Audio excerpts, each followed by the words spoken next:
Let's talk Kentucky, shall we? A team that I have right now on the number 4 seed line. So they shifted. They were number 3 seed, so they moved down a line seed.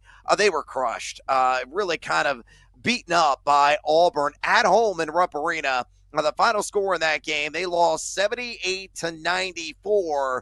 Kentucky's got 9 quarter one wins. They got some healthy metrics and measurements that's going to play well there in the selection committee room. But what do you make of this team overall, PJ? And let me give you the nitty-gritty real quick. 15 in the net, number 2 strength of schedule, outstanding there. 43 non-con, pretty good, but only 3-6 straight up on the road this year. Again, that 9-9 quad one mark. They're number 29, though, kind of mediocre, middling in Torvik over the last 30 days. They're 241 in Torvik over that span. In EFG defense, they finished with LSU. And then here's a tricky one at Missouri. Probably going to be better than the Tigers in that one, whatever the hell line is, or just take the over. What's Kentucky got to do to get back to that 3 line in your estimation? And what are your gut feelings about this team in the first week of the NCAA tournament? Could they be susceptible to Cinderella? Oh, they absolutely could be. I even thought that before the Jackson Robinson injury. I even more so think that without him, he was one of their better shooters. He's their starting point guard. Lamont Butler is a good player. He's more of a defensive kind of guy, though.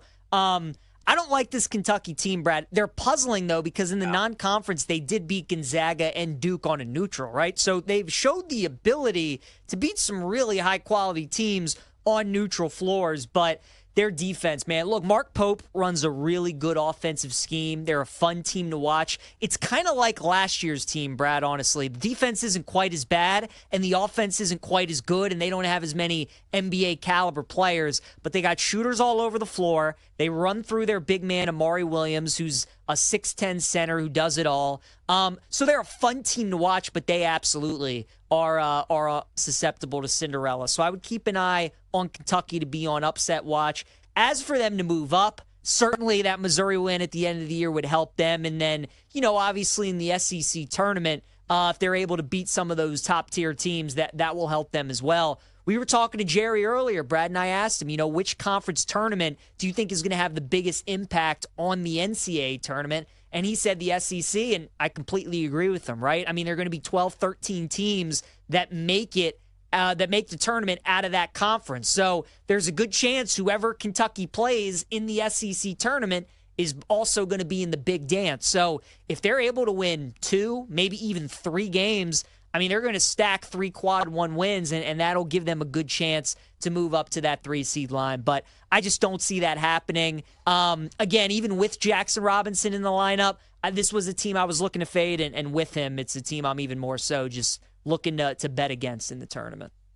Yeah, totally with you. I worry about the front court defense and depth. Martin Williams is good. Andrew Carr is solid, but they have been vulnerable, to say the least, offensively, despite having, that veteran experience on this team. There's way too many shortcomings on defense. It's just a classic case of they're going to have to outscore everyone, which means they're going to have to be somewhat red hot on a night-in, night-out basis if they want to make a deep run in this year's NCAA tournament. Let's go to Arizona, a team that is far from sizzling right now down there in the Sonoran. They're sitting on a saguaro, it seems like, and that's what they were showing against Iowa State. They lost that one 64-87. That was on the road in Ames. Arizona, number 10 in the net, healthy, great, outstanding. But again, accumulation of losses with 10. Right now, 16 terms strength of schedule, 32 in non-conference play. Okay, decent. 6-4 in true road games, also decent. 7-8 in quad ones. Okay, another fair measurement there. They're 12 in Torvik over the last 30 days. But you look at the specific advanced data, 245 EFG offense, 122 EFG defense. They finished with Arizona State at home and Kansas at home. Where do you see Arizona finishing up? What line? Are they going to be a 4? Are they going to be 5? Maybe a little bit higher? I'm fading this team in the dance. I don't care where they land, PJ. No, I'm completely with you. I'd like it more so if they were a 5 so they can get one of those 12 seeds, and it'd be a better chance that they go home. But you said it earlier, Caleb Love. I don't know if there's a team in the country, Brad, that lives and dies more with one player than him. Maybe Texas A&M and Wade Taylor, but the variance I mean, you just don't know what Caleb Love's going to show up. He could go 2 for 20 or he could go 12 for 14, and he's capable of beating anybody in the tournament, and he's also capable of losing to anybody.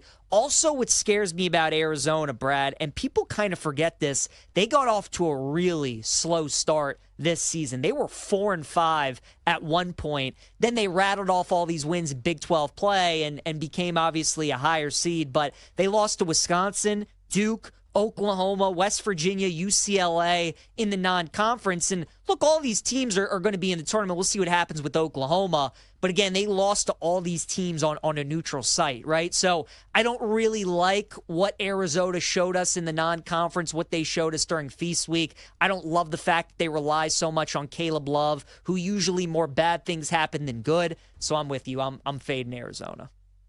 All right, let's jump down to Nebraska here. We had him on the rejoiner, so let's go ahead and address him right now. You look at Nebraska, number 11, one of my last four teams in. Number 11 seed is what I'm projected as on the bracket big board. Inexplicable, inexcusable loss, 65-67 at home. They're in Pinnacle Bank to Minnesota.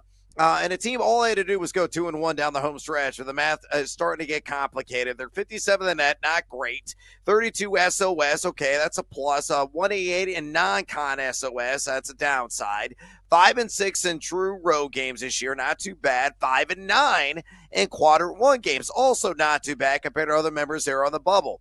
98th though in Torvik. Yikes. The last 30 days.